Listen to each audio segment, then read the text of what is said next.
Hello and welcome to exam edge. तो आज से हम शुरू करने वाले हैं एआरडी सेक्शन, जिसमें हम एग्रीकल्चर के बारे में जानेंगे। हम एग्रीकल्चर को स्टार्ट से लेके एंड तक कवर करेंगे। और ये जो सीरीज़ है वो आपके एग्रीकल्चर रिलेटेड जो भी एग्ज़ाम्स होते हैं, for example NABARD grade A या IBPS AFO या कोई भी स्टेट के एग्रीकल्चर एग्ज़ाम्स होते हैं, उसमें बहुत काम आने वाला है। तो आइए स्टार्ट करते हैं। आज का जो हमारा पहला टॉपिक है वो है basics of agriculture. Basics of agriculture में हम जानेंगे एग्रीकल्चर की डेफिनेशन और डिफरेंट टाइप्स ऑफ क्रॉप्स क्या होते हैं। इस जो वीडियो है इसमें जो हम आज कवर करने वाले हैं, जो भी चीज़ें हम आज कवर करने वाले हैं, उससे कई बार एक एक दो दो नंबर के क्वेश्चन भी आ जाते हैं एग्जाम्स में, आपको कई बार मिलेंगे। तो ये बहुत ही ईजी होता है और काफ़ी बार हम लोग इसको इग्नोर कर देते हैं, पर ये एक दो नंबर काफ़ी बड़ा डिफरेंस बना देते हैं। तो आइए स्टार्ट करते हैं।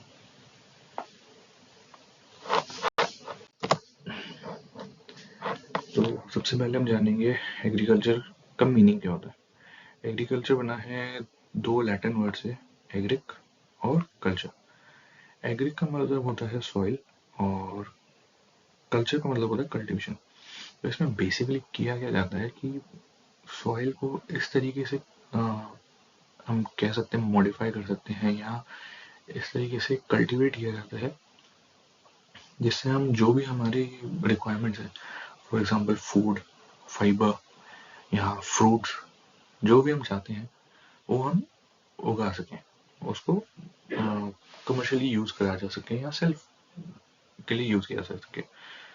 तो इसके डिफरेंट ब्रांचेस होती हैं, for example agronomy, pomology, apiculture, vermiculture, etcetera. तो इन सब के बारे में हम आगे पढ़ेंगे। तो सबसे पहले डिफरेंट टाइप्स ऑफ क्रॉप्स कौन सी होती हैं। डिफरेंट टाइप्स ऑफ क्रॉप्स में एक तो होती है बेस्ड ऑन सीजन। अब सीजन की जो क्रॉप्स होती हैं वो तीन टाइप की होती है। एक होती है खरीफ क्रॉप, एक होती है रबी और एक होती है जायद क्रॉप। खरीफ क्रॉप को जो है वो हम मानसून क्रॉप भी कहते हैं। ये जनरली जून जुलाई के आसपास बोई जाती है, अक्टूबर तक। इनके एग्जाम्पल पैडी, मेज, कॉटन, सोयाबीन, एक्सेट्रा। अब एक आती है रबी क्रॉप्स। रबी क्रॉप्स को भी कहा जाता है विंटर क्रॉप। ये नवंबर से लेके फरवरी तक बोई जाती है। अब इसके एग्जाम्पल होते हैं वीट, चिकपी, मस्टर्ड या सनफ्लावर। सिमिलरली इसी तरीके से होते हैं जैद क्रॉप्स। ये होती है समर क्रॉप्स। ये समर सीजन में ही उगाई जाती है, फ्रॉम मार्च टू मई। इसके एग्जाम्पल हैं ग्राउंडनट, पैडी और मूंग। कई बार एग्जाम में आपको सवाल देखने को मिलेगा जिसमें आपको ऑप्शन दिया जाएगा आइडेंटिफाई द खरीफ क्रॉप। उसमें ऑप्शन होंगे, आप उनको उनमें से बताना पड़ेगा कि इनमें से कौन सा खरीफ क्रॉप है, या फॉर एग्जाम्पल जो भी रबी क्रॉप है वो बताना पड़ेगा। तो मैं कहूँगा इसके एग्जाम्पल जो होते हैं, जो मेन मेन एग्जाम्पल है, फॉर एग्जाम्पल पैडी हो गया या वीट हो गया, ये सब याद कर लीजिएगा ताकि जो मेन चीज़ें हैं वो आपको ध्यान रहे, आपको आगे दिक्कत ना आए। सिमिलरली बॉटनी पे डिवाइडेड है, उसमें होती हैं सीरियल क्रॉप्स, इसमें राइस, मेज, व्हीट, बाजरा, ज्वार, एक्सेट्रा। और एक होते हैं पल्स। पल्स जो हम कहते हैं दालें या chickpea, green pea, soybean, green gram, मूंग, इन सबको पल्स क्रॉप में गिना जाता है। अब आते हैं हम मिलेट क्रॉप्स पे। Millet crops generally high fibre तो लो कार्ब्स वाली क्रॉप्स होती हैं। इनके भी दो टाइप होते हैं, एक होता है मेजर मिलेट। मेजर मिलेट होता है जैसे ज्वार हो गया, आपका बाजरा हो गया, रागी हो गया, ये मेजर मिलेट में आते हैं। अगर हमने न्यूज में ध्यान दिया हो तो लास्ट ईयर ही हमने इंटरनेशनल ईयर ऑफ मिलेट्स भी बनाया था। अभी हमारी गवर्नमेंट का काफ़ी फोकस है कि मिलेट्स की प्रोडक्शन को बढ़ाया जाए। इसके लिए कई स्कीम्स भी आ रही हैं, और क्योंकि इनकी बहुत यूज़फुलनेस होती है, वो काफ़ी अच्छे होते हैं, हेल्थ बेनिफिट्स ज़्यादा होते हैं, इसलिए इसकी प्रोडक्शन को बढ़ावा दिया जा रहा है। तो ये आप ध्यान रख लीजिएगा। अब ये होते हैं माइनर मिलेट। माइनर मिलेट में आते हैं ककम, कोडोन, सावा, कुटकी या सावन और बारी।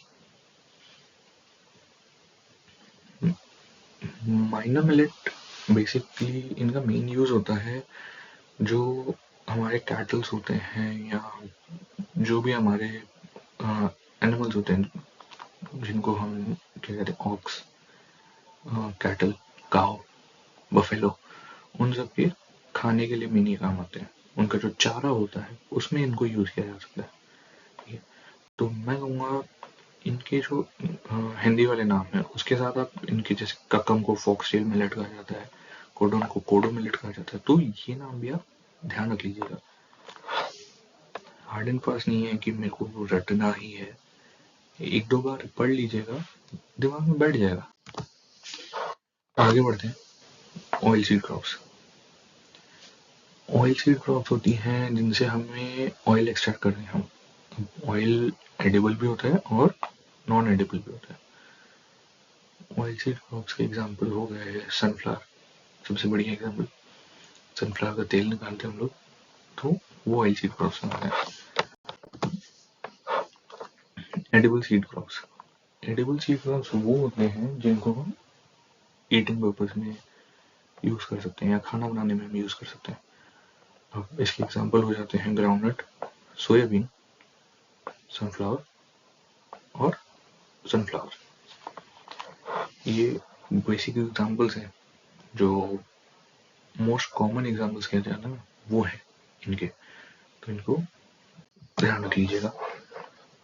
वैसे ही इसके हैं सेसम, नाइगर, डेप सीड, मस्टर्ड। मस्टर्ड तो हमने कई बार देखा होगा, हम घरों में भी यूज करते हैं मस्टर्ड ऑयल। अब ऐसे ही है non edible oil seeds, flax, linseed, castor oil, cotton seed oil. अब नॉन एडिबल से जैसा कि आप खुद ही समझ सकते हैं, नॉन एडिबल जो खाने में यूज नहीं किए जा सकते, जैसे कैस्टर ऑयल है, उसको खाने में यूज नहीं कर सकते, तो वो होते हैं नॉन एडिबल सीड।